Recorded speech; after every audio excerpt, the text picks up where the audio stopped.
बिस्मिल्लाहिर्रहमानिर्रहीम, अस्सलाम वालेकुम नाज़रीन। आप यूट्यूब चैनल देख रहे हैं। मैं इमरान खान हूँ, एक पाकिस्तान के साबिक़ सफ़ीर हैं और कई मुल्कों में उन्होंने खिदमात सर अंजाम दी हैं।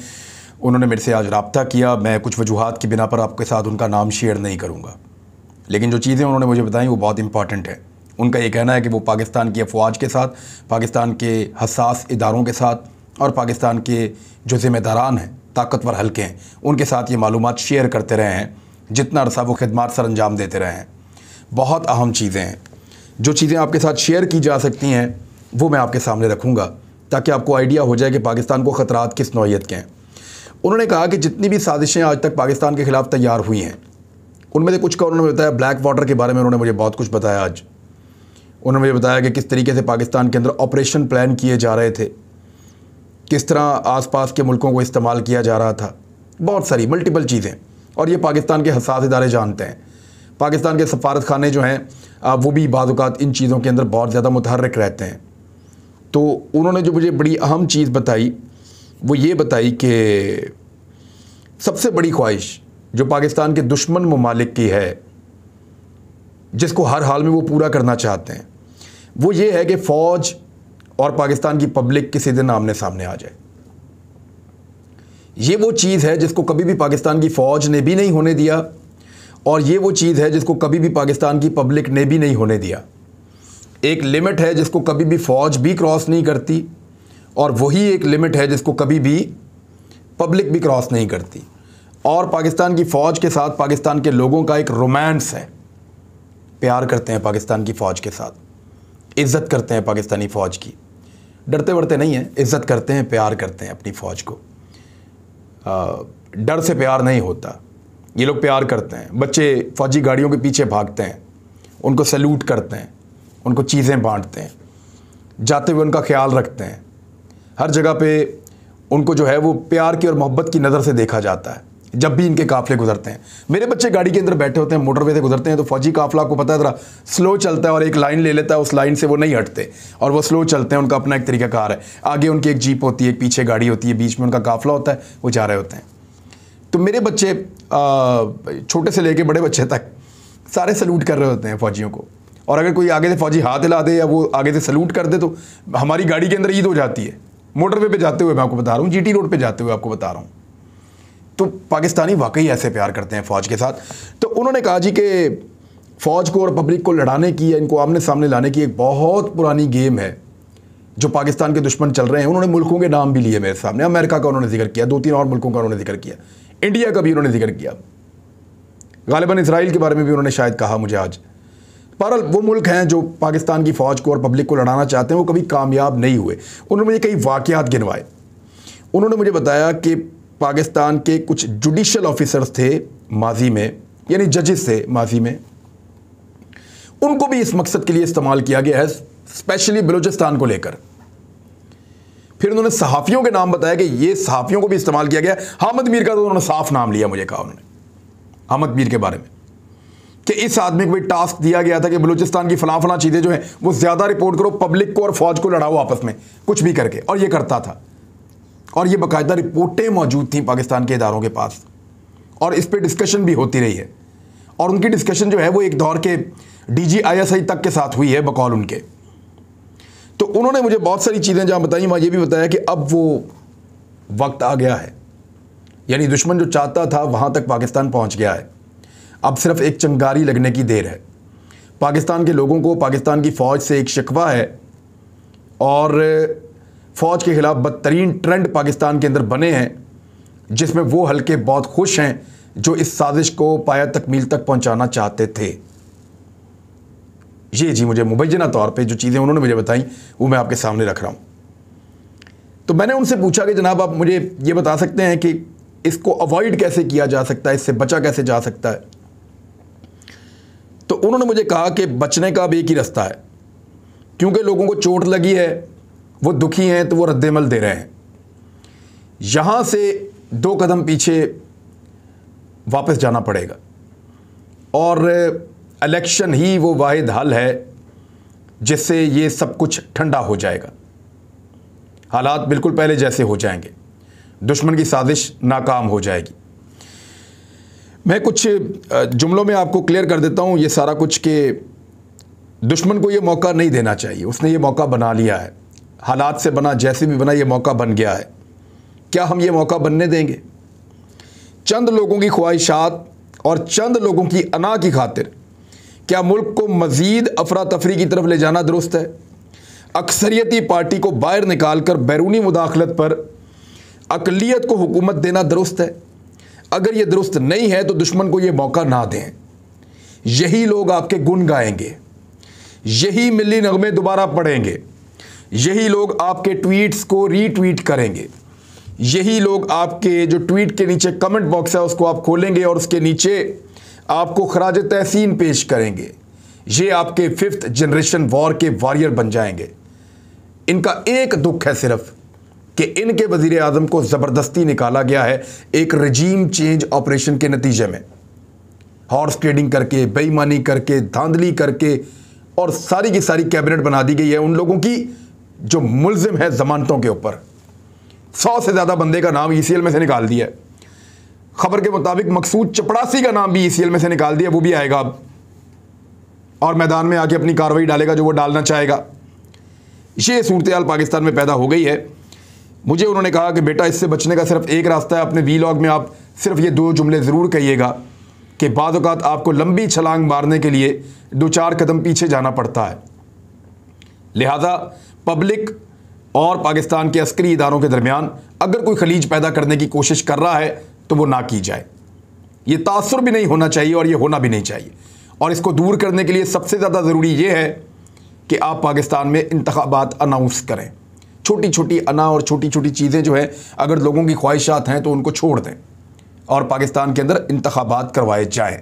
इमरान खान साहब ने लोगों का शुक्रिया अदा किया है, ख़ास तौर पे उन लोगों का जो उनके सोशल मीडिया वॉरियर्स हैं। उन्होंने कहा कि उन्होंने वॉलंटरली अपनी मदद आपके तहत बहुत बड़ी जंग लड़ी है अमेरिका के रजीम चेंज जो साजिश हुई है उसके ख़िलाफ़, और सोशल मीडिया के प्लेटफॉर्म्स को उन्होंने इस्तेमाल किया है और वो अपनी ये कोशिशें और अपनी इस मूवमेंट को जारी रखें पाकिस्तान की खुद मुख्तारी के लिए और हकीकी जमहूरियत के लिए। You are our front line warriors, आप हमारे फ्रंट लाइन पे खड़े हुए वॉरियर्स हैं। इमरान खान साहब ने अपने सोशल मीडिया एक्टिविस्ट जितने भी हैं उन सबको खराज तहसीन पेश किया। दूसरी तरफ सोशल मीडिया एक्टिविस्ट जो PMLN के अंदर उनकी हालत आप चेक करें कि वो लोग क्या कर रहे हैं। ये सहाफ़ियों की मैं आप क्या कहूँ, इनके नाम मेरे अपने साथी हैं, मेरे भाई हैं, लेकिन इनकी आप शक्लें देख लें। ये सारे एक ही ट्वीट कर रहे हैं और एक ही लेटर ट्वीट कर रहे हैं लगातार। PMLN ने इनको दिया है। एक के बारे में तो ज़रूर बात करूँगा, ये हामिद मीर के बारे में। ये बहुत ही फ्रॉड आदमी है भाई, बहुत अजीब आदमी है। और मैं आपको हामिद मीर के बारे में एक बात बताता हूँ, अगर किसी को लगता है कि ये PMLN का बंदा है तो ये झूठ है। हामिद मीर का PMLN के साथ आप गौर करें, ये कभी करेगा क्या?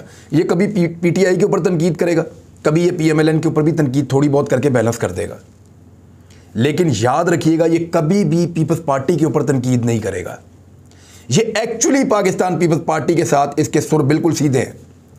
जरदारी के इंटरव्यू के ऊपर तो उसने फड्डा डाला हुआ था इमरान खान के साथ जब लड़ाई हुई थी कि मैंने वो इंटरव्यू चलाना है। इमरान खान ने कहा यार एक नैब का मुल्ज़िम उसका इंटरव्यू आप चला रहे जमानत के ऊपर, नहीं मैंने वो चलाना है इंटरव्यू।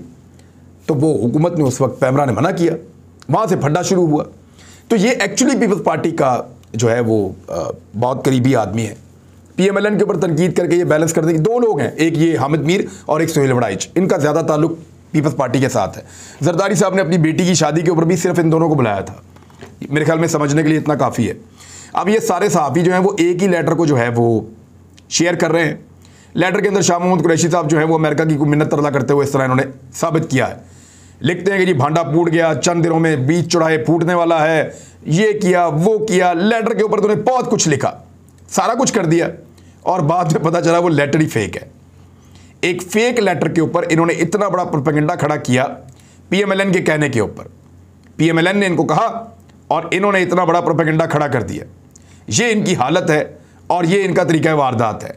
अब आप देखते जाएं कि कहां कहां से इसकी तरदीद आ चुकी है। इस लेटर की जो पहली तरदीद है जो बहुत पहले आई थी, वो तरदीद आई थी महकमा खारजा से और वो गुज़िश्ता साल आई थी, यानी 27 सितंबर 2021 का ये लेटर बताया जाता है। हामिद मीर ने वैसे इसको बाद में डिलीट कर दिया बेइज्जती होने के बाद, लेकिन बहुत सारे लोगों ने एक ऐसे लेटर को शेयर किया जिसको कभी शाह महमूद कुरैशी ने लिखा ही नहीं था। यानी मैं उसके कंटेंट के ऊपर ज़रूर जाता, लेकिन वो है ही नकली, तो मैं उसके कंटेंट के ऊपर क्या जाऊं या उसके ऊपर बात क्या करूं?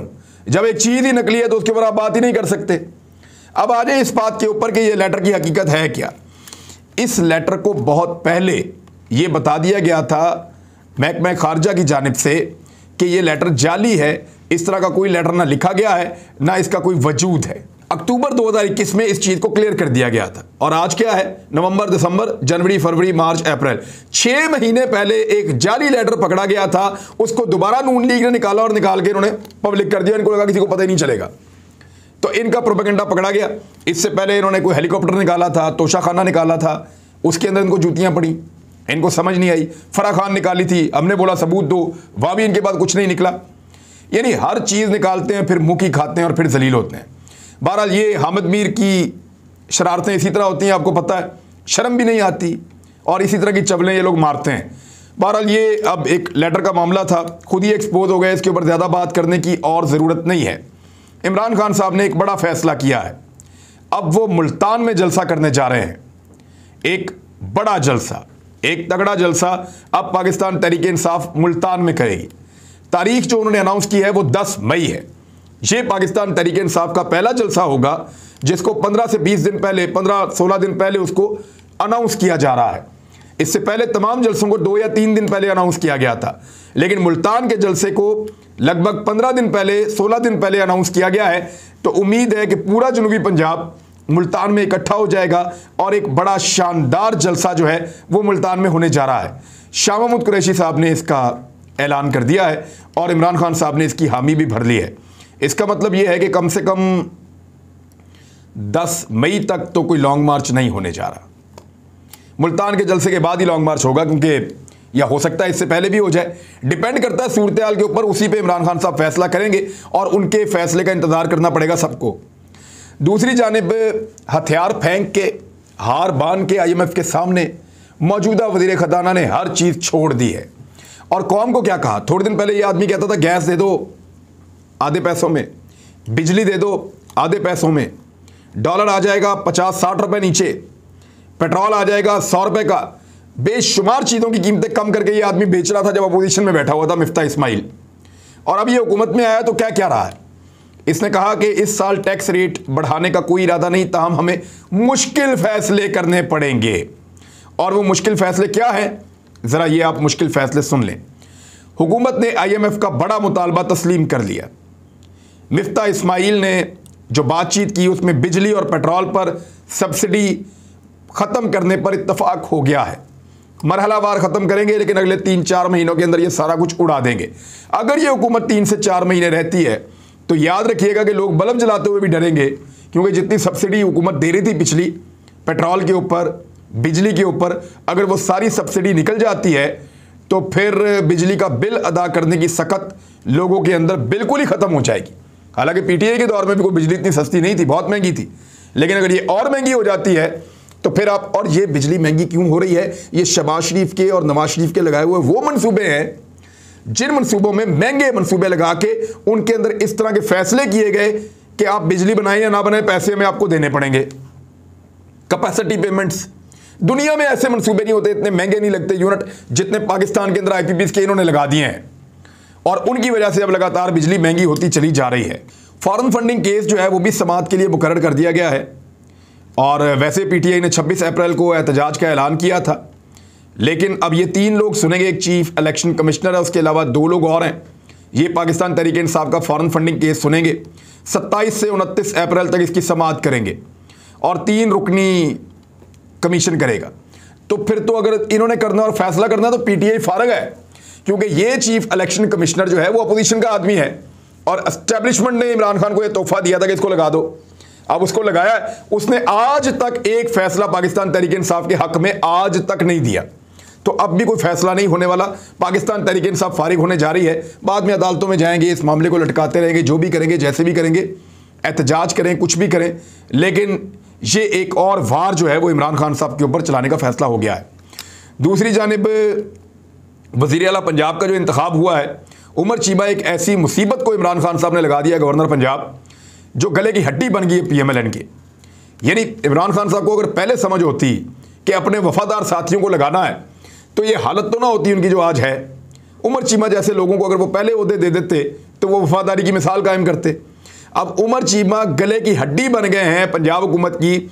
उन्होंने एक और रिकॉर्ड पेश कर दिया सदर पाकिस्तान को। उन्होंने कहा कि जो वोटिंग का रिकॉर्ड है वो टेम्पर्ड है, वो रिकॉर्ड ही ठीक नहीं है, लिहाजा वो कानूनी तौर पे वो भी गलत है। अब बहुत सारी चीज़ें हो गई हैं, लेकिन आपको पता है कि अदालत से इंसाफ PMLN ले लेगी और हमेशा वो लेती रही है तो दोबारा भी ले लेगी। अब वज़ीर आज़म पाकिस्तान ने सदर को एक और एडवाइस भिजवा दी है। इसके ऊपर बहुत सारे मीम बन रहे हैं, मैं ज़्यादा उसकी तफसील में नहीं जाऊँगा, लेकिन 9 मुंतखब वज़ीर आला पंजाब की हलफ बर्दारी पर शहबाज शरीफ ने, वज़ीर आज़म पाकिस्तान ने सदर पाकिस्तान को एक एडवाइस भेजी है कि लाहौर हाई कोर्ट के हुक्म पर वज़ीर आला के हलफ के लिए नुमाइंदा नामजद कर दें। हलफ के मामले पर ताख़ीर और मुशावरत की कोई वजह नहीं है, ये शहबाज शरीफ साहब ने कहा है। अब ज़रा आप गौर करें, कितनी जल्दी अपने बेटे को वज़ीर आला पंजाब बनाने की। क्या बनाओ मेरे बेटे को वज़ीर आला पंजाब, 27 तारीख को मैंने पाकिस्तान से बाहर जाना है अपनी भतीजी को और मौलाना फजल रहमान को लेकर।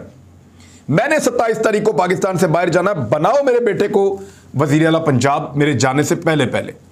तो हमजा शहबाज साहब के मामला जो ताख़ीर का शिकार हो रहे हैं, ये पाकिस्तान तहरीक इंसाफ के पॉलिटिकल गिमिक्स हैं। मेरे ख्याल में अमली तौर पे तो वो वज़ीर आला पंजाब हैं, कंट्रोल इस वक्त भी उनके पास है पंजाब की ब्यूरोक्रेसी का। लेकिन लाहौर वाले जलसे में जो लोग रोक रहे थे, रुकावटें डाल रहे थे, वो हमजा शहबाज नहीं थे। वो रुकावटें कहीं और से इंस्ट्रक्शन आ रही थी और पंजाब की जो इंतज़ामिया उन इंस्ट्रक्शंस को फॉलो कर रही थी। तो नाज़रीन, अब तक के लिए इतने, अपना ख्याल रखिएगा, अपने इस चैनल का भी ख्याल रखिएगा। अल्लाह हाफ़िज़।